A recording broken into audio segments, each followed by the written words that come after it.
आज का जो हमारा टॉपिक है वो है गॉर्डन ऑलपोर्ट का सीलगुड सिद्धांत। यदि इस सिद्धांत की बात की जाए तो प्रीवियस ईयर के जो एग्जाम पेपर्स हैं उनमें जो क्वेश्चंस बने हैं अब तक वो कहाँ से बने हैं, किन किन बिंदुओं से बने हैं, ये सारे बिंदु हम अभी भी तुरंत साथ के साथ देखते चलेंगे।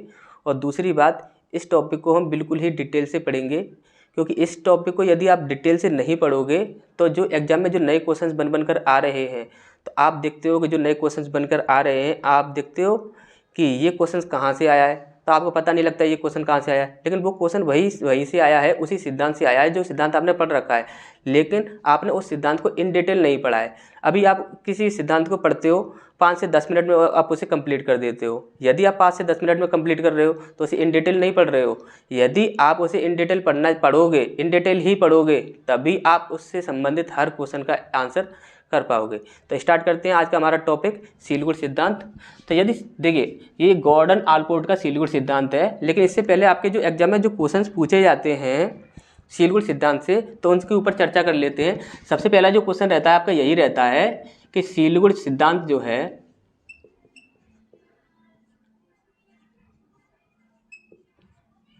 सीलगुड सिद्धांत जो है वो किसने दिया और किसने नहीं दिया।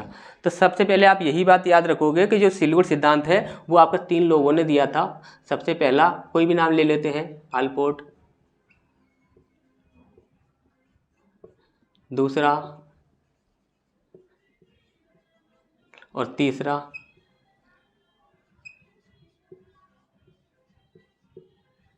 ये 3 लोगों ने आपका सीलगुड सिद्धांत दिया था। तो यदि आप इससे क्वेश्चन पूछा जाता है किसने सीलगुड सिद्धांत दिया है या किसने सीलगुड सिद्धांत नहीं दिया है, तो आप इजीली बता सकते हो। ये 3 नाम आपको याद रखने ही पड़ेंगे। इसके बाद दूसरा क्वेश्चन जो आपका पूछा जाता है वो ये पूछा जाता है कि सबसे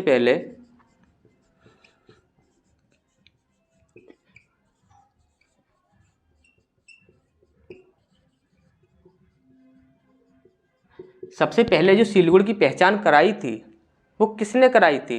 तो आप याद रखोगे कि वो किसने कराई थी, ऑलपोर्ट ने। ठीक, तो वो किसने कराई थी, आपकी ऑलपोर्ट ने कराई थी। इसके बाद यदि बात की जाए गॉर्डन ऑलपोर्ट का जो सीलगुड सिद्धांत है ये कब आया,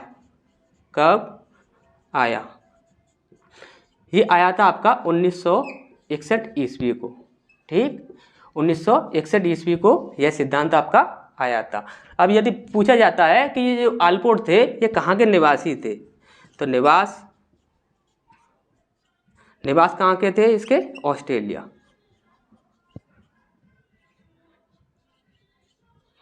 ये आपके ऑस्ट्रेलिया के निवासी थे। इसके बाद यदि बात की जाए तो आपसे पूछा जाता है कि जो ऑलपोर्ट जो थे उन्होंने कितने सीलगुड बताए और उन्हें कितने भागों में बांटा। तो आपसे इस प्रकार से जो क्वेश्चन पूछा जाता है तो आपको याद रखना है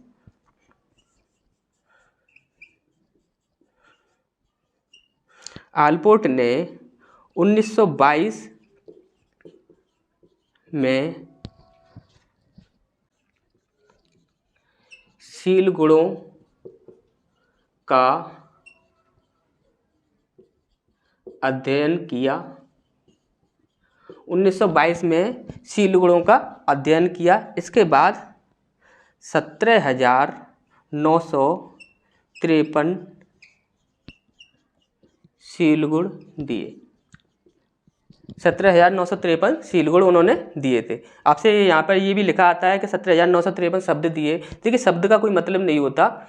उन्होंने दिया क्या था, सीलगुड़ों के नाम दिए थे, नाम को ही वो शब्द बोलते हैं। तो उन्होंने 17,953 क्या दिए थे, सीलगुड़ दिए थे। नाम क्या थे, वो सीलगुड़ ही तो थे। तो शब्द बोलो या सीलगुड़ बोलो, सीलगुड़ बोलना सबसे ज़्यादा अच्छा रहता है। क्यों, क्योंकि उन्होंने सीलगुड़ ही दिए थे, नाम का कोई मतलब नहीं रहता। ठीक, तो 17,953 उन्होंने शब्द नहीं सीलगुड़ दिए थे। ठीक, सीलगुड़ दिए थे,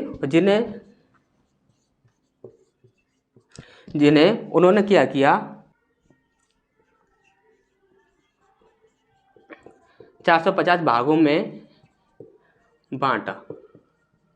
उन्होंने क्या किया कि 1922 ईस्वी में सीलगुड़ों का अध्ययन किया और सीलगुड़ों का अध्ययन करने के बाद 17,953 सीलगुड़ बताए। और जो 17,953 जो सीलगुड़ बताए उन्हें 450 भागों में विभाजित किया।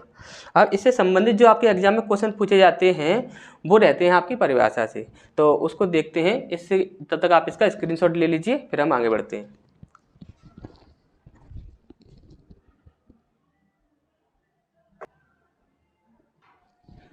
उसके बाद जो हमें देखना है, ये जो आपके क्वेश्चंस बनते हैं, आपके कुछ नए क्वेश्चंस बनकर आए हैं, वो कहाँ से आए हैं? आपके परिभाषा से बनकर आए हैं। और वैसे परिभाषा की बात की जाए तो यदि आप बीएड या बीटीसी का एग्जाम दे रहे हो तो आपको आलपोर्ट की परिभाषा तो बिल्कुल रखी ही मिलेगी कि व्यक्तित्व क्या है आलपोर्ट के अनुसार, या ये परिभाषा किसने दी है। तो बिल्कुल ये हमारा खुद का ऑब्जर्व किया हुआ है कि बीटीसी और बीएड के एग्जाम में ये परिभाषा बिल्कुल रखी हुई मिलती है आपको। और इसके बाद यदि बात की जाए तो इसमें कुछ और भी नए पॉइंट्स जोड़े गए हैं जो कि आपके जिनसे आपके एग्जाम में क्वेश्चन पूछे जा रहे हैं। तो पहले उन्हें देखते हैं। सबसे पहला है आपका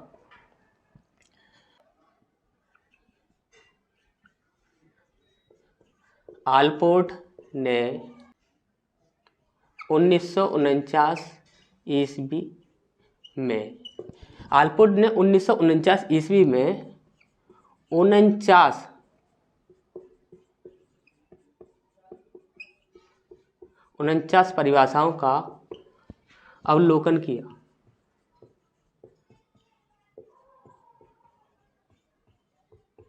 उन्होंने क्या किया? 49 परिभाषाओं का अवलोकन किया और एक परिभाषा दी। क्या किया? और एक परिभाषा दी।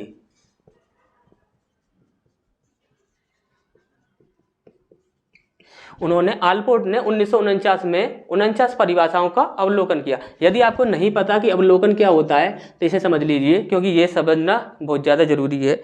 तो कि अवलोकन का अर्थ होता है जब आपकी अपनी ज्ञानेंद्रियों के द्वारा, क्या, जब आप अपनी ज्ञानेंद्रियों के द्वारा ये सामने वाले को देखते हो कि इसके व्यवहार क्या है, इसका मतलब कि अपनी ज्ञानेंद्रियों के द्वारा ऑब्जर्व करते हो। ऑब्जर्व का मतलब ये होता है अवलोकन। अपनी ज्ञानेंद्रियों के द्वारा देखते हो, सुनकर, देखकर, छूकर। देखिए आपकी ज्ञानेंद्रियाँ क्या होती हैं? ज्ञानेंद्रियाँ आपकी 5 प्रकार की होती हैं: आँख, नाक, कान, जीभ, त्वचा। जब इनका प्रयोग करके जब किसी व्यक्ति के व्यवहार को देखा जाता है, परखा जाता है, तो उसी को कहते हैं हम अवलोकन। ठीक, तो यहाँ पर क्या किया गया कि 49 परिभाषाओं का अवलोकन किया गया और अवलोकन करने के बाद एक परिभाषा दी गई। कितनी? एक परिभाषा दी गई। अब उसके बाद क्या हुआ कि आलपोर्ट ने, बात करते हैं संशोधन। यहां से आपका क्वेश्चन बनता है, जो नया क्वेश्चन बनकर आ रहे हैं वो यहां से क्वेश्चन बनकर आ रहे हैं। आपसे पूछा जाता है कि आलपोर्ट जो थे उन्होंने अपनी जो परिभाषा में संशोधन किया था वो कब किया था? तो आप याद रखिए 1961 ईस्वी में आलपोर्ट ने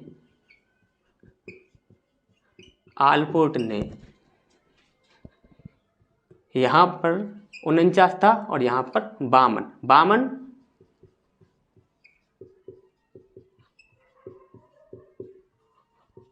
को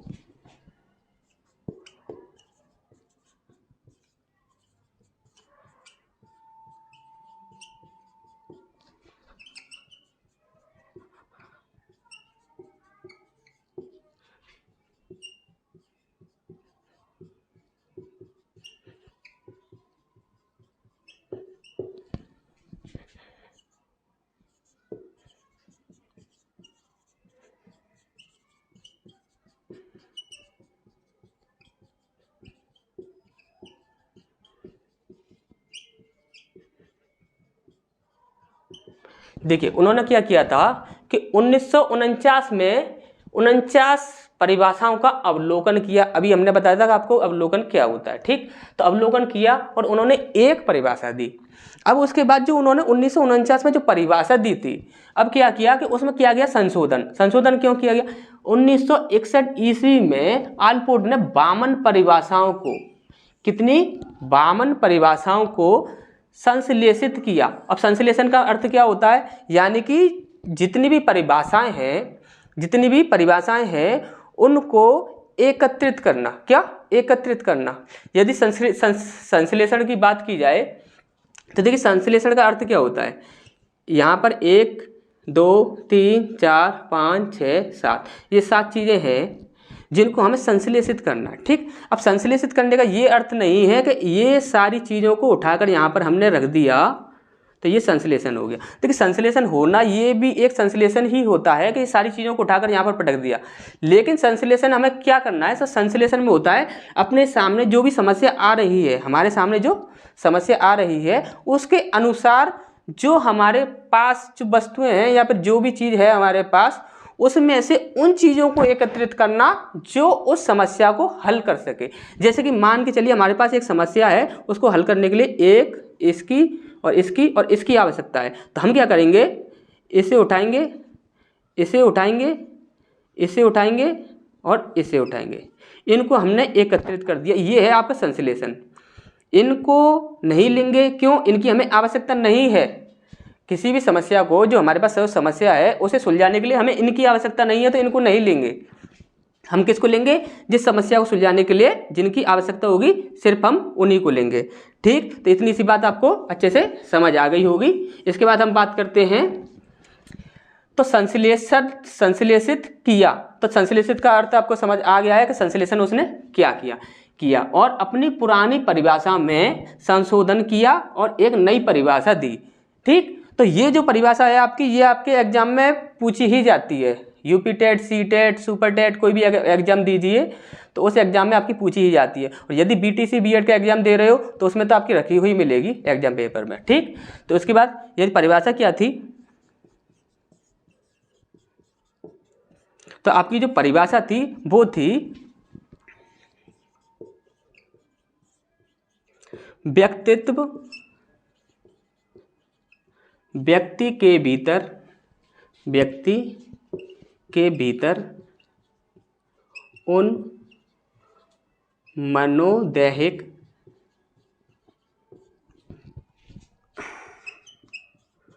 गुणों का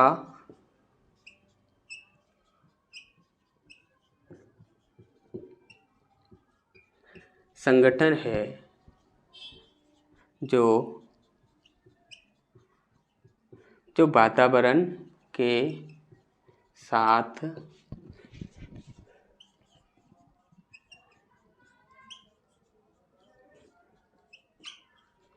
अद्वितीय समायोजन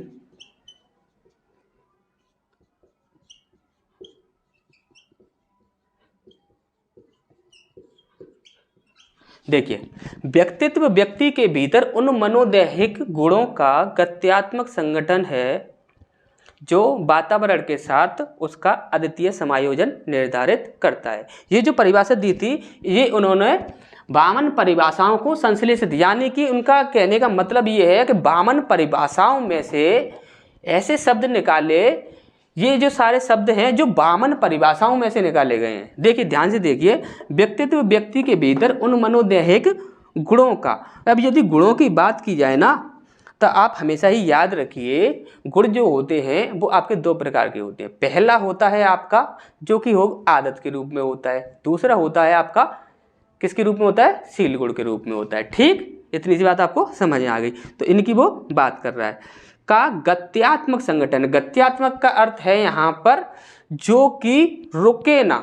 मान के चलिए यदि कोई उद्दीपक है, एक उद्दीपक के लिए यदि आप एक गुण को प्रदर्शित कर रहे हो, तो यदि दूसरा कोई उद्दीपक आया तो आपके सामने, तो आप उसके सामने भी गुण को प्रदर्शित करोगे। यही रूप है आपका गत्यात्मक का। ठीक, गत्यात्मक संगठन है जो वातावरण, संगठन की बात की जाए तो देखिए व्यक्ति के अंदर कोई एक शील गुण नहीं पाया जाता है, व्यक्ति के अंदर काफ़ी शील गुण पाए जाते हैं। तो इसीलिए वो बोल रहा है संगठन है जो वातावरण के साथ उसका अद्वितीय समायोजन निर्धारित करता है। समायोजन का अर्थ है, अब आप ध्यान से समझिए, समायोजन का वैसे जो अर्थ होता है वो ये होता है कि जब आप किसी परिस्थिति में हो तो उस परिस्थिति के अनुसार अपने आप को ढाल रहे हो, उस परिस्थिति के अनुसार अपने आप को ढाल रहे हो, यानी कि एडजस्टमेंट होता है, तो वही होता है आपका समायोजन। अब मान के चलिए कि आप अपने घर पर हो, तो मान के चलिए किसी भी मतलब कि बेड पर सो रहे हो आप, मतलब कि अपने घर पर हो तो बेड पर सोते हो आराम से, आपका पर्सनल बेड है। ठीक, अभी यदि किसी आप रिश्तेदार के घर जा रहे हो तो वहाँ पर थोड़ी ना आपको कोई बेड मिलेगा या फिर कुछ, तो वहाँ पर आप जिद थोड़ी ना कर सकते हो कि हमें बेड ही चाहिए, हमें बेड ही चाहिए, हमें बेड पर ही सोना है। नहीं, वहाँ पर तो जाकर आपको जो मिल जाएगा उसी पर आपको सोना पड़ेगा। हो सकता है कि आपको ज़मीन पर भी सोना पड़े, तो ज़मीन पर भी सो सकता है और आराम से बिना किसी दिक्कत के। यदि वो ज़मीन पर भी सो रहा है और जैसा मिल रहा है, जैसा वो यूज कर रहा है, तो वो क्या होगा, वही होता है आपका समायोजन। ठीक, परिस्थिति के अनुसार अपने आप को ढालना, यही कहलाता है आपका समायोजन। आपको अच्छे से ये चीज़ समझ आ गई होगी।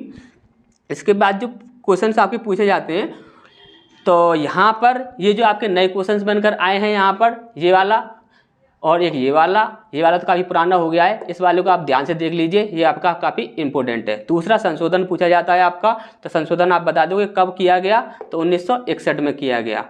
ठीक, तो संश्लेषित कितनी बार परिभाषाओं को किया गया, तो 52 परिभाषाओं को किया गया। ठीक, यहाँ पर एक चीज़ आप याद रखिए, यहाँ पर संश्लेषित किया गया परिभाषाओं को, और यहाँ पर 49 परिभाषाओं का अवलोकन किया गया। सिर्फ क्या किया गया, यहाँ पर अवलोकन किया गया, लेकिन यहाँ पर संश्लेषित किया गया। और संश्लेषित का अर्थ हमने आपको पहले ही बता दिया है। तो तब तक आप इसका स्क्रीनशॉट लीजिए, फिर हम आगे बढ़ते हैं।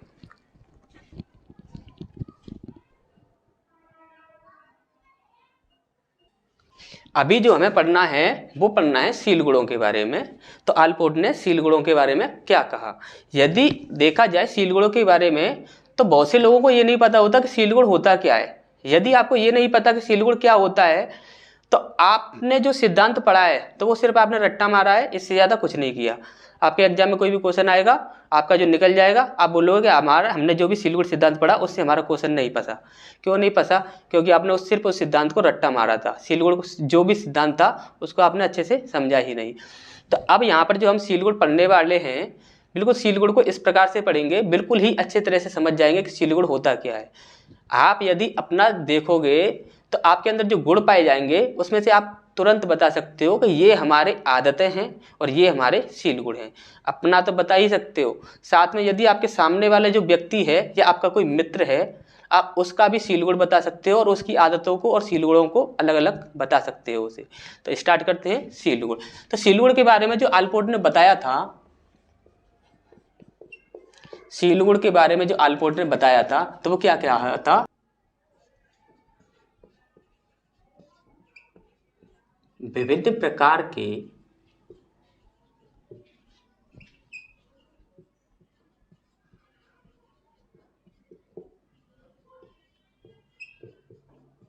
विभिन्न प्रकार के उद्दीपकों के प्रति एक समान रूप से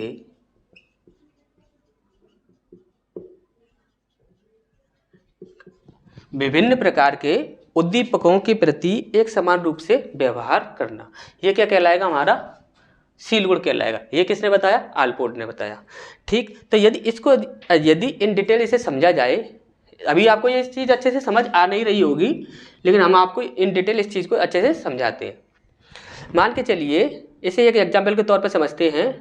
मान के चलिए एक लड़का है जो कि अपने 3 दोस्तों के साथ खाना खाने जाता है किसी होटल वगैरह में। तो जब वो किसी होटल वगैरह में खाना खाने जाता है, तो वो क्या करते हैं कि 3 मित्र और वो साथ में क्या करते हैं कि चावल ऑर्डर कर देते हैं। जब वो चावल ऑर्डर कर देते हैं, तो जो 3 मित्र जो थे उसके, वो थे आपके शहर से, और जो ये लड़का जो था वो था आपका गांव से। तो होता क्या है कि जब वो 3 लड़के जो थे वो चावल खाते हैं, तो चम्मच से चावल खाते हैं, और ये जो एक लड़का था जिसके ये जो 3 मित्र हैं, ये गांव से है, तो ये क्या करता है कि हाथों से चावल खाता है। जब ये हाथों से चावल खाता है, तो अपने सामने वाले मित्रों को देखता है, तो देखता है कि ये लोग चम्मच से चावल खा रहे हैं, ये कितना अच्छा लग रहा है। तो और बाकी के जो लोग हैं वो भी आप चम्मच से चावल खा रहे हैं, तो ये सब कितना अच्छा लग रहा है देखने में। तो अब वो ये सोच लेता है कि अब जब कभी भी मैं चावल खाऊंगा तो मैं चम्मच से ही चावल खाऊंगा, हाथ से चावल नहीं खाऊंगा। क्यों? क्योंकि हाथ से चावल खाना अच्छा लगता है, चम्मच से चावल खाना अच्छा लगता है। तो इसके बाद वो ये सोच लेता है, तो जब कभी भी वो घर पे चावल खाता है, तो वो क्या करता है कि हाथ से चावल खाने की जगह चम्मच से चावल खाता है। अब वो प्रतिदिन इसी क्रिया को दोहराने लगता है। तो उसने अभी क्या किया, सबसे पहला पॉइंट, एक कार्य उसने क्या किया, अनुकरण किया। अनुकरण किया। अनुकरण किसका किया? अपने मित्रों का। अनुकरण क्या होता है? किसी के व्यवहार को ज्यों का त्यों अपना लेना, वही कहलाता है आपका अनुकरण। अब दूसरी चीज उसने क्या की? उसने की अनुक्रिया। तो उसने दूसरी चीज क्या की? अनुक्रिया की। अब अनुक्रिया क्या होता है कि देखिए, जब कभी भी अनुक्रिया का आप समझ सकते हो कि रिवीजन से समझ सकते हो। देखिए, क्रिया और अनुक्रिया इन दोनों में काफी अंतर होता है। इस अंतर को पहले समझ लीजिए। देखिए, यदि आप सोच रहे हो, जैसे कि आपके सामने कोई सवाल है और आप सोच रहे हो पहले मैं गुणा करता हूँ, फिर उसके बाद भाग करता हूँ, फिर उसके बाद जोड़ता हूँ, फिर उसके बाद घटा देता हूँ, तो ये क्वेश्चन हमारा सॉल्व हो जाएगा। ये आपने खुद से सीखा, खुद से किया आप, यानी कि जो कर रहे हो वो खुद से ही कर रहे हो, खुद के अपने तजुर्बे से कर रहे हो। तो ये क्या हुआ? आपका क्रिया हुआ। यदि आपने देखा ये इसी क्वेश्चन को टीचर ने पढ़ाया है, और टीचर ने कैसे पढ़ाया है? पहले हमें भाग करना है, फिर उसके बाद गुणा किया, फिर उसके बाद प्लस किया, उसके बाद माइनस किया। अब टीचर का उसने देखा कि इस प्रकार से किया है, और टीचर का ज्यों करते हैं उसने कि हाँ इस प्रकार से करते हैं, तो इसी प्रकार से उसने खुद भी किया। तब जब किया, दूसरे को देखकर किया, तो वो क्या किया? अनुक्रिया की। अनुक्रिया। और यदि वो खुद से कर रहा है तो वो है आपकी क्रिया। ठीक। और यहाँ पर अनुक्रिया का अर्थ जो होता है आपका रिवीजन से भी आता है। जब किसी भी चीज़ का आप रिवीजन करते हो वो भी अनुक्रिया है। ठीक। तो आपको इतना समझ आ गया होगा। तो इसके बाद उसने क्या किया कि अनुक्रिया की। अनुक्रिया करने के बाद अब क्या होता है कि मान लीजिए अभी वो लड़का जो था वो अपने किसी रिश्तेदार के घर जाता है, और जब वो अपने किसी रिश्तेदार के घर जाता है तो वहाँ पर वो लोग सब चावल खाते हैं। तो वो देखता है कि यहाँ पर ये सब लोग हैं, ये चावल खा रहे हैं, तो ये चावल कैसे खा रहे हैं? ये सभी लोग हाथों से चावल खा रहे हैं। और वहाँ पर वो अपने माइंड में एक थिंकिंग रख लेता है, वो ये सोच लेता है कि यदि मैं यहाँ पर भी चम्मच से चावल खाऊं तो थोड़ा ऑड लगेगा, ये सब लोग सोचेंगे कि यार ये कितना स्पेशल बन रहा है, ये हुआ वो हुआ, ऐसा कुछ सोच लेंगे। तो इसके लिए मैं ऐसा करता हूं कि मैं चावल आज हाथ से खा लेता हूं, चम्मच से नहीं खाता। अब यहाँ पर जो उसने किया, यहाँ पर उसने सबसे बड़ी गलती की। यहाँ पर यदि वो चावल चम्मच से ही खाता, क्या चम्मच से ही खाता, तो वह उसका सीलगुण कहलाता। क्यों? विभिन्न प्रकार के उद्दीपकों के प्रति जब उद्दीपक चेंज हो रहा है तो अलग उद्दीपक के साथ भी एक ही समान रूप से क्रिया करेगा, तभी तो वह वो सीलगुण है। यदि एक समान रूप से क्रिया नहीं करेगा तो वह क्या कहलाएगा? सीलगुण नहीं कहलाएगा, वो सिर्फ कहलाएगा आपका आदत। समझ आ गया होगा आपको अच्छे से। और यहाँ पर यदि वो हाथ से चावल खा रहा है तो वो सिर्फ और सिर्फ उसका क्या है? आदत है। चम्मच से चावल खाना क्या था? उसका आदत था, सीलगुण नहीं था। यदि सीलगुण होता तो हर जगह पर जितने भी उद्दीपकों के संपर्क में आएगा एक ही प्रकार से व्यवहार करेगा। यदि वो एक ही प्रकार से व्यवहार करेगा तभी वह सीलगुण है। यदि वो एक ही प्रकार से व्यवहार नहीं करेगा तो वह आदत है, सीलगुण नहीं है। तो आप अच्छे से समझ गए होंगे कि सीलगुण क्या होता है। तो आप इसके बाद आपको और कुछ बताने की जरूरत नहीं है। ठीक। अब इसके बाद क्या होता है कि इसको थोड़ा मिटा देते हैं हम।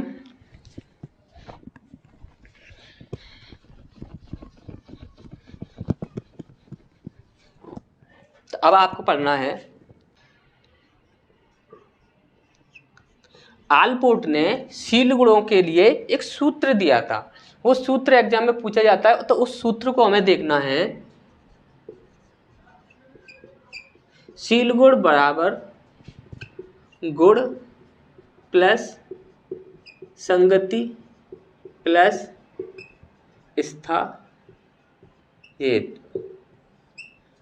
उन्होंने इस फॉर्मूला दिया था, जो सूत्र दिया था वो क्या था आपका? सीलगुण क्या है? गुण, संगति और स्थायित्व। गुण, संगति और स्थायित्व, जब ये तीनों चीजें मिलेंगी तभी वो कहलाएगा आपका सीलगुण। रट्टा नहीं मारना है, आपको अच्छे से इस चीज को भी समझना है। देखिए, गुण, किसी भी व्यक्ति के अंदर जो गुण पाए जाते हैं, ये चीज आप अच्छे से समझते हो। गुण जो दो प्रकार के पाए जाते हैं, एक बन जाता है आपका सीलगुण बन जाता है, और दूसरा क्या बन जाता है? आपका आदत बन जाता है। इन चीजों को आपको समझाने की आवश्यकता नहीं है, क्योंकि इन डिटेल काफी चीज समझा चुकी है। इसके बाद है संगति और स्थायित्व। संगति क्या है? अब आप ध्यान से समझिए। अब यदि एक व्यक्ति है जो कि, अरे उस एग्जाम्पल को ही ले लेते हैं जो हमारा पिछला वाला जो एग्जाम्पल है। यदि उसने चावल खाए, यहाँ पर चावल खाए घर पर, तो वो कैसे खाए? चम्मच से खाए। अपने जो रिलेटिव है, जो रिश्तेदार है, उसके घर चावल खाए तो वो कैसे खाए, वहां पर भी उसने चम्मच से ही चावल खाए। तो ये क्या है, स्थायित्व है। क्या है, स्थायित्व, यानी कि वो स्थिर है, एक ही क्रिया को करने के लिए क्या है, वो स्थिर है। दूसरा है आपका संगति। संगति का मतलब है जब विभिन्न प्रकार के उद्दीपकों और विभिन्न प्रकार के आपके वातावरण, विभिन्न प्रकार के उद्दीपक, विभिन्न प्रकार के वातावरण, तो उन सब के साथ समान रूप से ही व्यवहार करेंगे, वही कहलाएगा आपका शील गुण। ठीक, तो स्थायित्व हो गया आपका, संगति हो गया और गुण हो गया। गुण होगा, गुण में क्या होगा, संगति होगी, उन गुणों में क्या होगा, संगति होगी, और संगति के साथ साथ उसमें क्या होगा, स्थायित्व होगा, यानी कि वो परिवर्तित नहीं होगा। ठीक, इतनी सी बात आपको अच्छे से समझ आ गई होगी। अब इसके बाद जो आलपोर्ट थे उन्होंने बताया था कि शील गुण की प्रकृति क्या होती है। शील गुण की प्रकृति, यहाँ से आपको पता लगेगा जो शील गुण होता है वो बनता कैसे है, शील गुण जो होता है वो बनता कैसे है, ये चीज आपको यहाँ से पता लगेगी। तो शील गुण की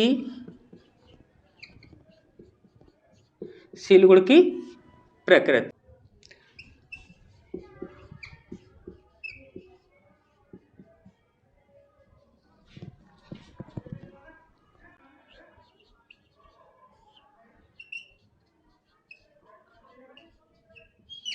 शील गुण की जो प्रकृति होती है वो अभिप्रेरणात्मक होती है।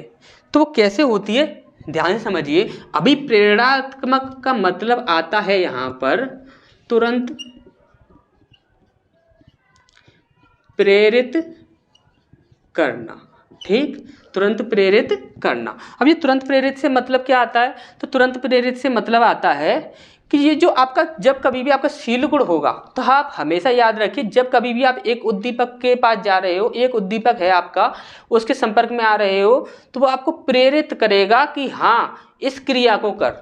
दूसरे उद्दीपक के पास जाओगे तो वो वहां पर भी आपको प्रेरित करेगा कि अब भी इसी क्रिया को कर।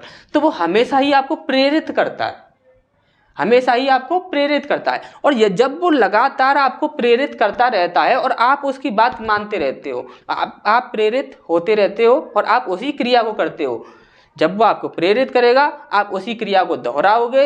यदि आप दोहराते हो तो वही बन जाता है आपका शील गुण। तो आपको समझ आया शील गुण का निर्माण कैसे होता है। एक होती है आपकी आदत, और उसी आदत का क्या रूप बन जाता है, शील गुण। कैसे बन जाता है, शील गुण क्या करता है, आपको क्या करता है, प्रेरित करता है, और प्रेरित करता रहता है और आप उसी क्रिया को दोहराते रहते हो, तो वही आपका बन जाता है शील गुण। तो आपको ये चीज अच्छे से समझ आ गई होगी। इसके बाद हमें आगे पढ़ना है, तो तब तक आप इसका स्क्रीनशॉट ले लीजिए, फिर हम आगे बढ़ते हैं। तो अभी जो हमें पढ़ना है वो है आलपोर्ट के अनुसार शील गुणों का वर्गीकरण। यदि शील गुणों के वर्गीकरण की बात की जाए तो आलपोर्ट ने इसे दो प्रकार से वर्गीकृत किया था। सबसे पहला सामान्य रूप में, जो सामान्य रूप में किया था वो आपका दो भागों में किया था।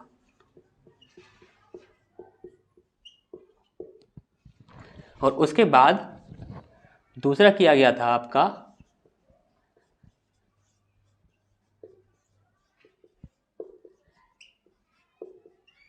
विशिष्ट रूप में। जो विशिष्ट रूप में किया गया था वो आपका तीन भागों में किया गया था।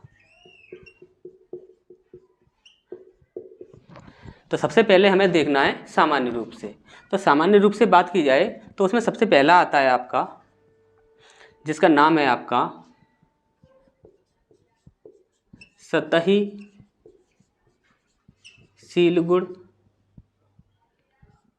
या विमीय शील गुण या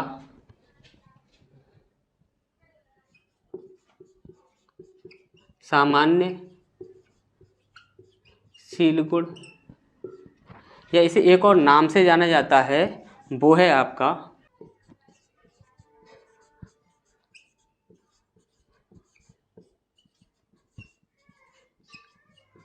नियमान्वेषी शील गुण। इसके चार नाम हैं, सतही शील गुण, विमीय शील गुण, सामान्य शील गुण और नियमान्वेषी सील गुण। तो ये सील गुण किसमें पाए जाते हैं?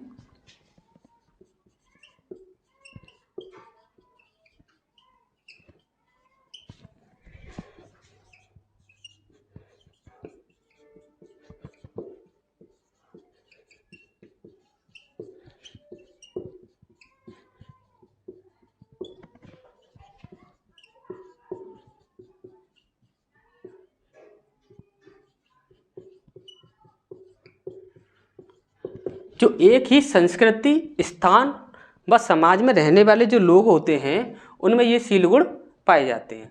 अब बात करते हैं कि इन्हें सतही सील गुण क्यों कहा जाता है। तो आप याद रखिए, इन्हें सतही सील गुण इसलिए कहा जाता है कि जो व्यक्ति होता है उसकी रोज़मर्रा की जो जिंदगी होती है, उसके जो व्यवहार में जो कार्य होते हैं, उनके जो उस कार्यों में रोज़मर्रा की ज़िंदगी के जो कार्य होते हैं उनमें आसानी से देखने को मिल जाते हैं, इसीलिए इन्हें कहते हैं हम सतही सील गुण। इसके बाद इन्हें विमीय सील गुण क्यों कहते हैं? तो आप याद रखिए, आपने यदि पढ़ा भी हो कि विमाएँ क्या होती हैं, तो यदि आपको नहीं पता विमाएँ क्या होती हैं तो मैथ में आप देखिए विमाएँ क्या होती हैं, हम आपको यहाँ पर समझा देते हैं। तो देखिए, जो विमाएँ होती हैं उसमें क्या होता है, यदि किसी व्यक्ति को एक स्थान पर देखा जा रहा है, एक एंगल से देखा जा रहा है, तो भी आप वो व्यक्ति वही व्यवहार प्रदर्शित कर रहा है। अभी इसे दूसरे एंगल से देखा जा रहा है तो भी वह उसी व्यवहार को प्रदर्शित कर रहा है। यदि किसी और एंगल से भी देखा जाएगा तो भी वह उसी व्यवहार को प्रदर्शित करेगा। तो ये क्या हुआ, आपका विमाएँ हुई, तो इसीलिए इसे कहा जाता है विमीय सील गुण। इसके बाद इसे सामान्य सील गुण क्यों कहते हैं? तो देखिए, सामान्य सील गुण इसे इसलिए कहते हैं क्योंकि यह प्रत्येक व्यक्ति में कम या अधिक मात्रा में पाया ही जाएगा। ऐसा नहीं होगा एक में पाया जा रहा है, दो में पाया जा रहा है, तीन में पाया जा रहा है, बाकी में नहीं पाया जा रहा है। ये सभी में समान रूप से पाया जाता है, और वो भी किन में? जो भी एक ही स्थान, संस्कृति व समाज के निवासी हों। इसके बाद बात करते हैं नियमान्वेषी सील गुण। तो ये आपका क्वेश्चन पूछा जा चुका है कि नियमान्वेषी सील गुण किसे कहते हैं, ठीक। तो इसे आप याद रखेंगे। देखिए, इन्हें नियमान्वेषी सील गुण क्यों कहा जाता है? क्योंकि ये नियमों का निर्धारण करते हैं। क्या? ये नियमों का निर्धारण करते हैं। अब कैसे नियमों का निर्धारण करते हैं, ध्यान से समझिए। अभी एक गाँव है और उस गाँव में यदि शादियाँ होती हैं तो एक व्यक्ति की शादी जिस प्रकार से हो रही है तो दूसरे व्यक्ति की शादी क्या अलग प्रकार से होगी? नहीं, ऐसा नहीं होता है। उस गांव के सभी व्यक्ति जो होंगे उनकी शादियां जो होती हैं वो एक ही प्रकार से होती हैं। तो इस प्रकार से क्या होता है कि ये जो सील गुण होते हैं ये नियमों का निर्धारण करते हैं। किसका निर्धारण करते हैं? नियमों का निर्धारण करते हैं, इसीलिए इसे कहते हैं नियमान्वेषी सील गुण। इसके बाद जब हम बात करते हैं, दूसरा जो हमारा पॉइंट है उसको समझते हैं। तब तक आप इसका स्क्रीनशॉट ले लीजिए, फिर हम दूसरा पॉइंट आपको बताते हैं।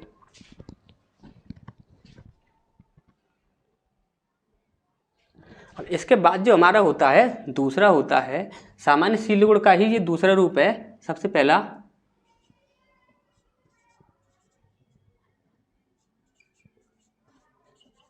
वैयक्तिक या व्यक्तिगत या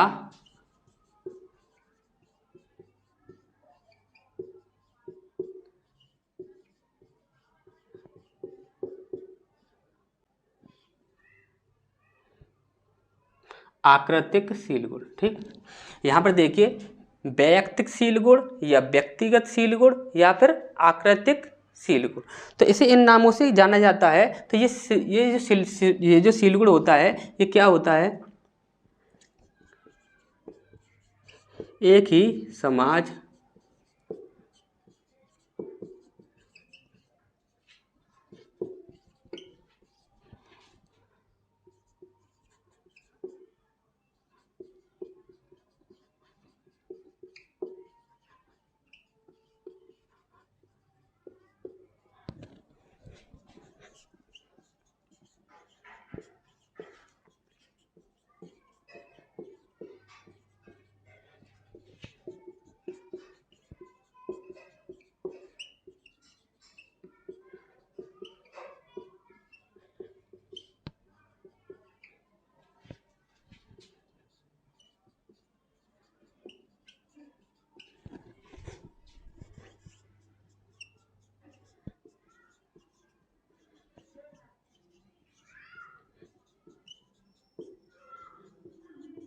ये सील गुण क्या होता है? तो ये सील गुण, देखिए ऐसा सील गुण होता है जो कि एक ही संस्कृति, स्थान और समाज में निवास करने वाले जो जितने भी लोग होंगे उन सभी में समान रूप से नहीं पाया जाएगा। ये एक में या दो में या तीन लोगों में ही पाया जाएगा, इससे ज़्यादा वह सभी लोगों में समान रूप से नहीं पाया जाएगा।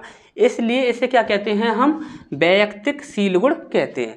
अभी व्यक्तिगत सील गुण की बात की जाए कि इसे व्यक्तिगत सील गुण क्यों कहते हैं, तो इसका कारण यही होता है, वैयक्तिक सील गुण और व्यक्तिगत सील गुण इन दोनों का एक ही मतलब होता है। इसका मतलब क्या होता है कि यह जो सील गुण होता है कि ये व्यक्तिगत रूप में होता है।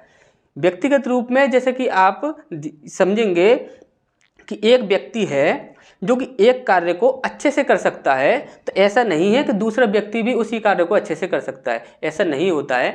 एक व्यक्ति अच्छे से कर सकता है, हो सकता है शायद उसके साथ दूसरा व्यक्ति भी उस कार्य को अच्छे से कर सकता हो, लेकिन ऐसा नहीं है कि और सभी लोग भी उसी कार्य को अच्छे से कर सकते हैं। तो इस कारण इसे वैयक्तिक सील गुण या व्यक्तिगत सील गुण कहते हैं। अब इसके बाद बात करते हैं इसे आकृतिक सील गुण क्यों कहते हैं। देखिए ऐसा होता है कि ये जो सील गुण होता है, ये आपको अभी हमने बताया कि ये किसी एक या दो व्यक्तियों में ही समान रूप से पाया जा सकता, सभी में समान रूप से नहीं पाया जा सकता। इसमें क्या होता है कि वह व्यक्ति और लोगों से उस कार्य को ज़्यादा अच्छे से कर सकता है, इसीलिए उस व्यक्ति की एक आकृति बन जाती है पूरे समाज में कि यह व्यक्ति इस कार्य को अच्छे से कर सकता है। तो इसी कारण इसे कहते हैं हम आकृतिक सील गुण। ये बात आपको अच्छे से समझ आ गई होगी। इसके बाद हमें पढ़ना है विशिष्ट रूप में। जो विशिष्ट रूप में जो बांटा गया था इन सील गुणों को, तो 3 प्रकार में बांटा गया था, और जो 3 प्रकार में बांटा गया था वो आपका वैयक्तिक सील गुण को ही बांटा गया था। लेकिन इनके 3 गुणों के आधार पर, इन गुणों से आपके क्वेश्चंस पूछे जाते हैं कि वो गुण क्या हैं, तो वो हम आपको अभी पढ़ाते हैं, तब तक आप इसका स्क्रीनशॉट ले लीजिए।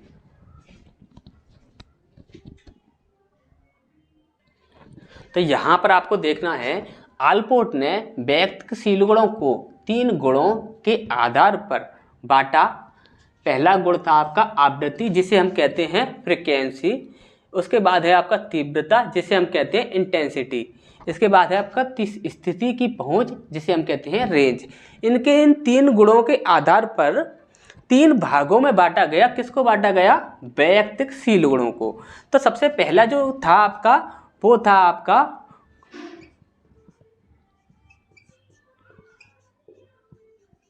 कॉर्डिनल पूर्ववर्ती। कॉर्डिनल पूर्ववर्ती, इसे हम कहते हैं, सबसे पहला है आपका कॉर्डिनल पूर्ववर्ती।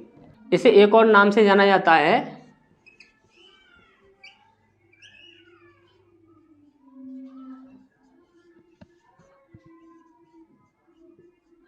कॉर्डिनल पूर्ववर्ती या मूलभूत पूर्ववर्ती।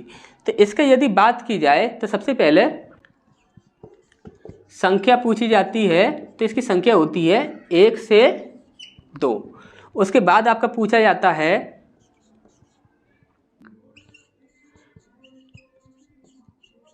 व्यक्तित्व के निर्धारण में भूमिका।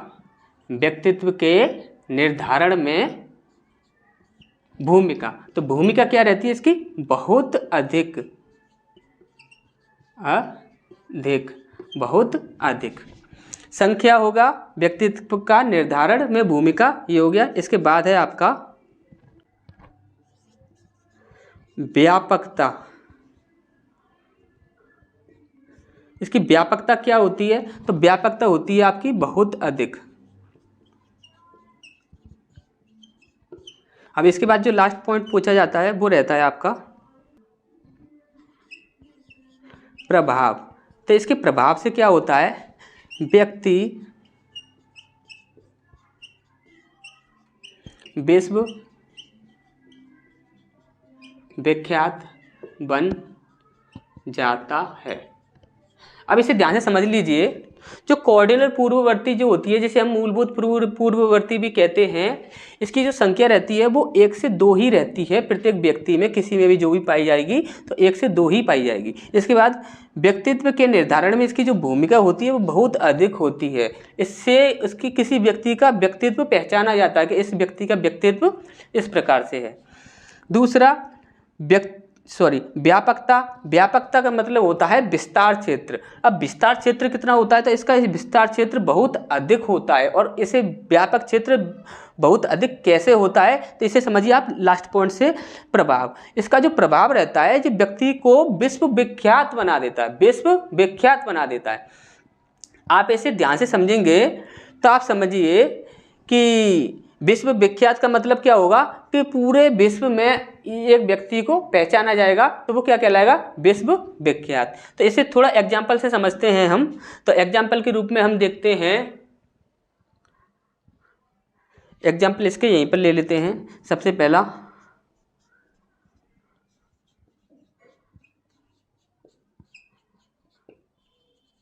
महात्मा गांधी, दूसरा हिटलर, तीसरा देखते हैं हम राजा हरिश्चंद्र, राजा हरिश्चंद्र। इसके बाद कुछ और भी एग्जाम्पल देख लेते हैं, जैसे कि एग्जाम्पल है इसका इंदिरा गांधी, इंदिरा गांधी। इसके बाद हमारा नेक्स्ट एग्जाम्पल है श्रवण कुमार, श्रवण कुमार। इसके बाद हमारे एक और एग्जाम्पल है, नेक्स्ट एग्जाम्पल, इसे हम देखते हैं सरदार पटेल, सरदार पटेल। अब ध्यान से समझिए, इसका जो प्रभाव रहता है व्यक्ति पर, ऐसा प्रभाव रहता है कि व्यक्ति विश्व विख्यात बन जाता है, यानी कि पूरे विश्व में व्यक्ति को पहचाना जाता है। तो कैसे पहचाना जाता है, महात्मा गांधी की बात की जाए तो आप अच्छे से जानते हो अहिंसावादी, अहिंसा, अहिंसा क्या था, महात्मा गांधी का शील गुण था। इसके बाद हिटलर की बात की जाए तो हिटलर का शील गुण क्या था, आप अच्छे से जानते होंगे, तानाशाह। हिटलर कौन थे, तानाशाह थे। इसके बाद राजा हरिश्चंद्र की बात की जाए तो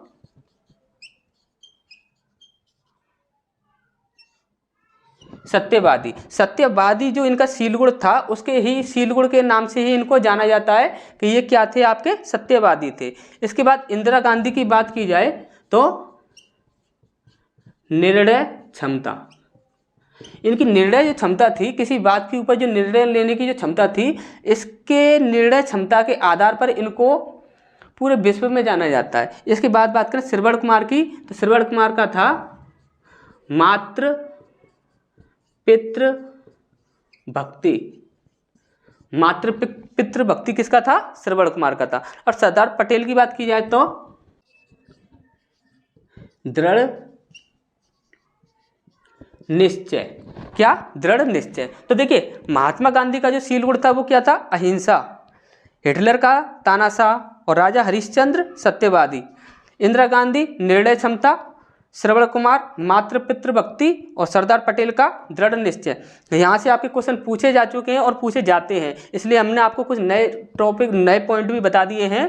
तो यहाँ से जो क्वेश्चन डायरेक्टली पूछा जाता है वो यही पूछा जाता है, जैसे कि श्रवण कुमार का जो शील गुण है वो क्या है, तो आपको क्या बताना है, मातृ पितृ भक्ति। इसके बाद हम आगे चलते हैं, आगे का पढ़ना है, तो तब तक आप इसका स्क्रीनशॉट ले लीजिए, फिर हम आगे बढ़ते हैं।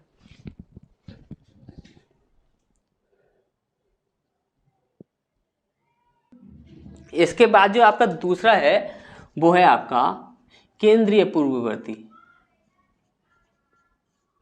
केंद्रीय पूर्ववर्ती।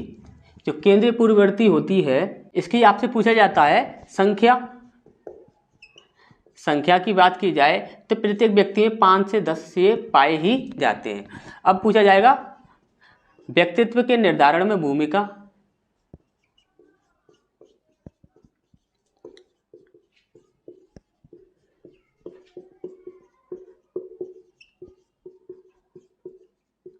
तो व्यक्तित्व के निर्धारण में भूमिका क्या होती है, इसकी प्रमुख भूमिका बताई जाती है। प्रमुख, अभी ये प्रमुख भूमिका क्यों बताई जा रही है ये हम आपको अभी बताते हैं। इसके बाद है आपका व्यापकता। व्यापकता इसकी कितनी होती है, तो कम रहती है इसकी व्यापकता। इसके बाद है आपका प्रभाव। प्रभाव व्यक्ति को उसके समाज में विशेष बनाना। ठीक, व्यक्ति को उसके समाज में विशेष बनाना। यदि देखिए केंद्रीय पूर्ववर्ती की बात की जाए तो इसकी संख्या जो होती है 5 से 10 होती है प्रत्येक व्यक्ति में, और व्यक्तित्व के निर्धारण में इसकी जो भूमिका होती है वो प्रमुख होती है। प्रमुख क्यों होती है, देखिए आप अभी पूरी दुनिया में तो रहने नहीं जा रहे हो, अभी आप अपने समाज में ही रहते हो। जब समाज में रहते हो तो समाज के लोगों में जब आपकी जो विशेषता होगी, समाज के लोगों में जो आपकी विशेषता होगी और आप समाज के लोगों में जो आपकी जगह होगी वही सबसे प्रमुख होती है। क्योंकि जो विश्व के जो पूरी दुनिया के लोग हैं वो तो आपको मिलने नहीं आ रहे हैं, लेकिन जो समाज के जो लोग हैं वो तो आपसे प्रतिदिन मिलते हैं। तो उस कारण क्या होता है, इसकी भूमिका जो होती है प्रमुख मानी जाती है। ठीक, इसके बाद व्यापकता कम होती है। ये आज आपको अच्छे से पता है, जो व्यापकता होती है वो किसकी, कॉर्डिनल पूर्ववर्ती जो होती है उसकी व्यापकता सबसे अधिक होती है। क्यों होती है, क्योंकि वो पूरे विश्व में फैला होता है। और ये इसकी कम क्यों होती है, क्योंकि ये सिर्फ समाज में फैला हुआ होता है। जिस समाज में आप रह रहे हो सिर्फ उसी समाज में फैला हुआ होता है। इसके बाद प्रभाव। प्रभाव में व्यक्ति क्या होता है कि समाज में विशेष बन जाता है। व्यक्ति क्या होता है, उसके समाज में विशेष बन जाता है। इसके बाद जो हमें पढ़ना है केंद्रीय पूर्ववर्ती के बाद, उसके बाद है आपका तीसरा जो कि लास्ट है आपका, वो पढ़ना है आपका द्वितीय या गौड़ पूर्ववर्ती। द्वितीय या गौड़ पूर्ववर्ती। यदि द्वितीय या गौड़ पूर्ववर्ती की बात की जाए तो इसकी संख्या की बात की जाए, संख्या, तो इसकी जो संख्या होती है वो बहुत अधिक होती है, बहुत अधिक। इसकी जो संख्या होती है वो बहुत ज़्यादा अधिक होती है। व्यक्तित्व के निर्धारण में भूमिका, इसके जो व्यक्तित्व के निर्धारण में भूमिका जो होती है, बस इतना याद रखेंगे आप कि सिर्फ 100 में से 10% भी नहीं तो आपकी सिर्फ, चल 10% ले लेते हैं, 10% ही होती है। इसकी जो व्यक्तित्व के निर्धारण में जो भूमिका होती है वो सिर्फ 10% ही होती है। हम 10% या 5% भी कर सकते हैं, क्योंकि इसकी व्यक्तित्व के निर्धारण में भूमिका जो होती है वो ना के बराबर होती है। ठीक, तो बहुत ही कम भूमिका होती है। इसे आप इस तरह से याद रखिए कि इसकी व्यक्तित्व के निर्धारण में जो भूमिका होती है वो बहुत ही कम होती है। इसके बाद हम बात करेंगे प्रभाव। प्रभाव की बात करें तो यहाँ पे प्रभाव जो होता है वो 2 प्रकार का होता है। एक होता है अनुकरण, और दूसरा इसका जो प्रभाव होता है अपने स्वभाव के आधार पर। देखिए 2 प्रकार का होता है इसका प्रभाव। प्रभाव को ही समझना सबसे ज़्यादा इम्पोर्टेंट है आपको, तो अच्छे से समझिए इसे। जो प्रभाव होता है उसमें अनुकरण होता है। अनुकरण की बात की जाए तो आप लोगों ने देखा होगा काफ़ी समय पहले एक तेरे नाम मूवी आई थी सलमान खान की, तो उस मूवी को देखकर सब लोगों ने क्या किया, बीच की मांग रखना स्टार्ट कर दिया।